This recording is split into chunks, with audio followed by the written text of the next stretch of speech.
Hello guys, welcome to Chinnu's vlogs. എൻ്റെ video ആദ്യമായിട്ടാണ് കാണുന്നവരാണെങ്കിൽ ലൈക്ക് ചെയ്യുക, ഷെയർ ചെയ്യുക, സബ്സ്ക്രൈബ് ചെയ്യുക, പിന്നെ ബെൽ ബട്ടൺ ഒന്ന് അടിച്ചേക്കെ. ഇന്ന് എൻ്റേതായ രീതിയിലാക്കിയ ഒരു ബിരിയാണി റെസിപ്പി കണ്ടാലോ? ഇഷ്ടമായ എല്ലാവരും ട്രൈ ചെയ്ത് നോക്കാൻ മറക്കല്ലേ. അന്ന് നമുക്ക് തുടങ്ങിയാലോ? നല്ല കഴുകി വൃത്തിയാക്കി വെച്ച ചിക്കൻ, പറങ്കിപ്പൊടി, നമ്മൾ പറങ്കിപ്പൊടി പറയും, മുളക് പൊടി, മഞ്ഞൾപ്പൊടി, ഉപ്പ്, മല്ലിപ്പൊടി, ഗരം മസാല, നല്ല എണ്ണയിൽ വറുത്തെടുത്ത ഉള്ളി, സവാള എരിഞ്ഞത്, തക്കാളി, ക്യാപ്സിക്കം, പിന്നെ എല്ലാത്തിലും ഇടുന്ന നമ്മളെ കറിവേപ്പില, പിന്നെ മല്ലിച്ചപ്പും പുതിനയിലയും നല്ല നേർങ്ങനെ അരിഞ്ഞത്, പിന്നെ ഇത് ഇഞ്ചിയും വെളുത്തുള്ളിയും പേസ്റ്റ്, പറങ്കിയും പേസ്റ്റ്, ഇത് ഇഞ്ചി വെളുത്തുള്ളി മാത്രം, അത് നമുക്ക് ചോറിന് ഇടാനുള്ളതാണ്. പിന്നെ നല്ല അടിപൊളി കട്ട തൈര്. ഇതെല്ലാമാണ് ബിരിയാണി മസാലയുടെ ഇൻഗ്രീഡിയൻസ്.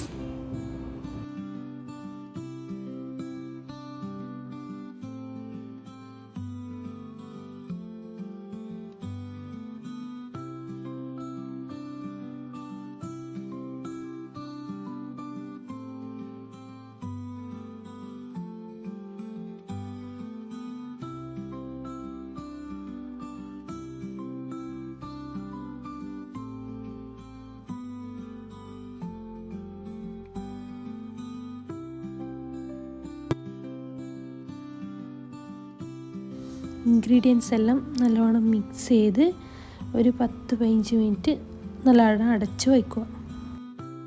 അത് നല്ല മസാല പിടിക്കുമ്പോഴേക്ക് നമുക്ക് അരി കഴുകി വൃത്തിയാക്കാം. ഞാനിവിടെ 1 കപ്പ് അരിയാണ് എടുത്തിട്ടുള്ളത്. ആ 1 കപ്പ് അരിക്ക് ഞാൻ 1.5 കപ്പും അതിന് കുറച്ചധികം വെള്ളം എടുത്തിട്ട് വെള്ളം അടുപ്പിൽ വെച്ചിനി. അതെനിക്ക് ശരിക്കും വീഡിയോ എടുക്കാൻ മറന്നുപോയി. അതിനുശേഷം അരി നല്ല വൃത്തി കഴുകി, ഒരു ക്യാരറ്റ് എടുത്ത് തോലൊക്കെ ചെത്തി നല്ല വൃത്തി കഴുകി നല്ല നൈസായിട്ട് അരിഞ്ഞെടുത്തിന്. ചൂടായ പാത്രത്തിലേക്ക് ഞാൻ ഇവിടെ 2 സ്പൂൺ നെയ്യും അതേ അളവിൽ വെളിച്ചെണ്ണയാണ് ഒഴിച്ചത്. അത് നല്ലോണം ചൂടായതിന് ശേഷം അരിഞ്ഞെടുത്ത സവാള അതിലേക്ക് ഇടുന്നുണ്ട്. അത് നല്ലോണം വഴണ്ടി വരുന്നത് വരെ ഇളക്കുക. ഉള്ളി ആയതിന് ശേഷം, ഉള്ളി കുറച്ച് ഇങ്ങനെ വഴണ്ടിയതിന് ശേഷം അതിലേക്ക് നമ്മൾ കഴുകി വെച്ച റൈസ് ഇടുക. ആ റൈസ് അതിലെ വെള്ളമൊക്കെ പോകുന്നവരെ ഇളക്കിക്കൊണ്ടിരിക്കുക. കുറച്ച് റൈസ് ഡ്രൈ ആകുന്ന സമയത്ത് നേരത്തെ തിളപ്പിക്കാൻ വെച്ച വെള്ളമില്ലേ, തിളച്ച വെള്ളം അതിലേക്ക് ഒഴിക്കുക. ഒഴിച്ചതിന് ശേഷം അത് നല്ലോണം ഇളക്കി യോജിപ്പിക്കുക. അതിന് നമുക്ക് ഇതിലേക്ക് വേണ്ടത് ഉപ്പാണ്. ആവശ്യത്തിന് ഉപ്പിടുക. നിങ്ങൾ ടേസ്റ്റ് ഉപ്പ് നോക്കി ഇട്ടാൽ മതി. പിന്നെ അതിലേക്ക് ഗ്രാമ്പൂ, പട്ട, നമ്മൾ ബിരിയാണി റൈസിന് മസാല കിട്ടൂലേ, അത് അതിലേക്ക് ചേർക്കുക. എന്നിട്ട് നല്ലോണം ഇളക്കുക. പിന്നെ അതിലേക്ക് വേണ്ടത് 1 അരമുറി നാരങ്ങ. ഞാനതിൽ നന്നായി പിഴിഞ്ഞൊഴിക്കലാണ്. നിങ്ങൾക്ക് വേണമെങ്കിൽ മുറിച്ചിട്ട് ഇടുകയും ചെയ്യാം, എങ്ങനെ വേണമെങ്കിൽ ചെയ്യാം. ശേഷം അതിലേക്ക് ഇഞ്ചിയും വെളുത്തുള്ളിയും പേസ്റ്റ്, ഞാൻ 1 സ്പൂണ് ഇഞ്ചി വെളുത്തുള്ളിയും പേസ്റ്റാണ് അതിലിടൽ. ശേഷം നന്നായിട്ട് ഇളക്കിയിട്ട് ഒരു തിള വരുമ്പോൾ അത് അടച്ച് വെക്കുക. അടച്ച് വെച്ചതിന് ശേഷം ലോ ഫ്ലെയിമിലിടാൻ മറക്കല്ലേ. അത് അവിടെ നിന്നാവുമ്പോഴേക്ക് നമുക്ക് ഇപ്പുറം മസാല റെഡിയാക്കാം. നേരത്തെ നമ്മൾ മസാല എല്ലാം മിക്സ് ചെയ്ത് വെച്ചില്ലേ, അതിലേക്ക് കുറച്ച് എണ്ണയും ചേർത്ത് നല്ലോണം യോജിപ്പിച്ച് അടച്ച് വെക്കുക. ഇടയ്ക്കിടയ്ക്ക് നമ്മൾ റൈസ് ഇളക്കാൻ മറക്കല്ലേ.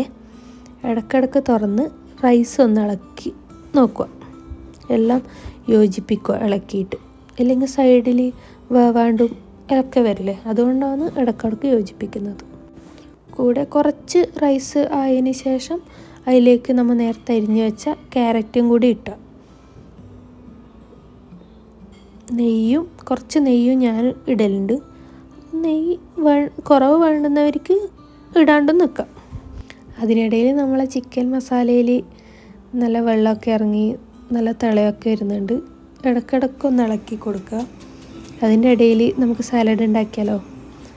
നമ്മളെ കുക്കുംബറിൻ്റെ തൊലിയൊക്കെ കളഞ്ഞ് നല്ല കുനുകുന അരിഞ്ഞ് അതിലേക്ക് ക്യാരറ്റും ഒരു പറങ്കി, എനിക്കങ്ങനെ എരിവ് ഇഷ്ടപ്പെടാത്ത ഒരാളായതുകൊണ്ട് ഞാൻ ഒരു പറങ്കിയെ ചേർക്കുകയുള്ളൂ. പിന്നെ അതിലേക്ക് കുറച്ച് സവാളയും പിന്നെ ആവശ്യത്തിന് ഉപ്പും ചേർത്ത് നല്ലോണം മിക്സ് ചെയ്ത് നമുക്ക് കുറച്ച് സമയം മാറ്റി വെക്കാം.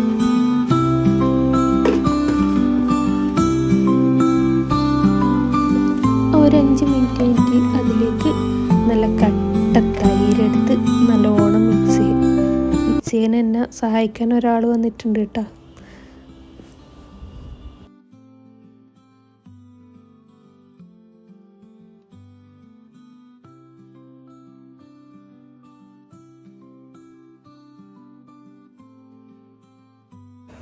റൈസ് റെഡിയായതിന് ശേഷം ഫ്ലെയിം ഓഫ് ചെയ്ത് അതിലേക്കൊരു വെയിറ്റ് വെച്ച് കൊടുക്കുക. നമ്മൾ ചിക്കൻ ഇപ്പുറത്ത് തിളക്കുന്നുണ്ട്. ഇപ്പോൾ 1/4 മണിക്കൂറിന് ശേഷം വെയിറ്റൊക്കെ എടുത്ത് മാറ്റി നമ്മൾ മൂടി അങ്ങ് മാറ്റുമ്പോൾ എൻ്റെ സാറേ ഒരു മണം വരാനുണ്ട്. ആ ഇഞ്ചി വെളുത്തുള്ളി പേസ്റ്റിൻ്റെ നല്ലൊരു മണം വരും. പിന്നെ അതിലേക്ക് നേരത്തെ മാറ്റി വെച്ച സവാള വറുത്തെടുത്തതും കൂടി ഇടാം. നിങ്ങൾക്ക് വേണമെങ്കിൽ എന്ത് വേണം കൂടെ, ചെറി ഇടുന്നവരുണ്ട്, പൈനാപ്പിൾ ഇടുന്നവരുണ്ട്, എന്ത് വേണം കൂടെ.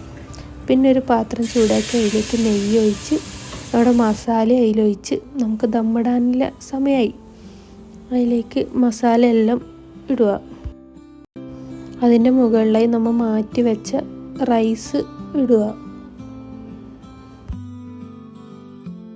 അതിൻ്റെ മുകളിലായി ഞാൻ സവാള വറുത്തെടുത്തതും മല്ലിച്ചെപ്പും ഇട്ടിനി. നിങ്ങൾക്ക് വേണമെങ്കിൽ നെയ്യിൽ വറുത്തെടുത്ത കശുവണ്ടിയും മുന്തിരിയും പിന്നെ ചെറിയ പൈനാപ്പിൾ നിങ്ങളിഷ്ടമനുസരിച്ച് എന്ത് വേണമെങ്കിൽ ചേർക്കാം. അത് ടേസ്റ്റ് കൂട്ടും.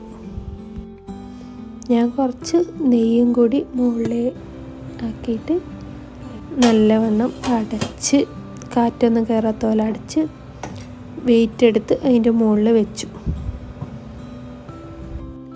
അതിനിടയിൽ നമുക്കൊരു 2-3 പപ്പടം വാട്ടിയെടുക്കാം.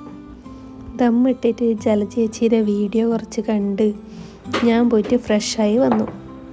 നമുക്ക് ദം പൊട്ടിച്ചാലോ? ഇനി നമുക്ക് സെർവിങ് പ്ലേറ്റിലേക്ക് മാറ്റാം.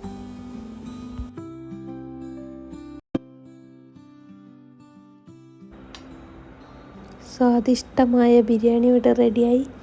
ഇനി നമുക്ക് ഇത് ടേസ്റ്റ് ചെയ്യാൻ കൊടുക്കണ്ടേ? എന്നത്തെയും പോലെ ആദ്യം വരുണിന് കൊണ്ടു കൊടുത്തു. അവൻ്റെ എക്സ്പ്രഷനിലാണല്ലോ നമ്മുടെ വിജയം. അപ്പോൾ വരുണിന് ഇഷ്ടമായി. നിങ്ങളും ട്രൈ ചെയ്ത് നോക്കാൻ മറക്കല്ലേ.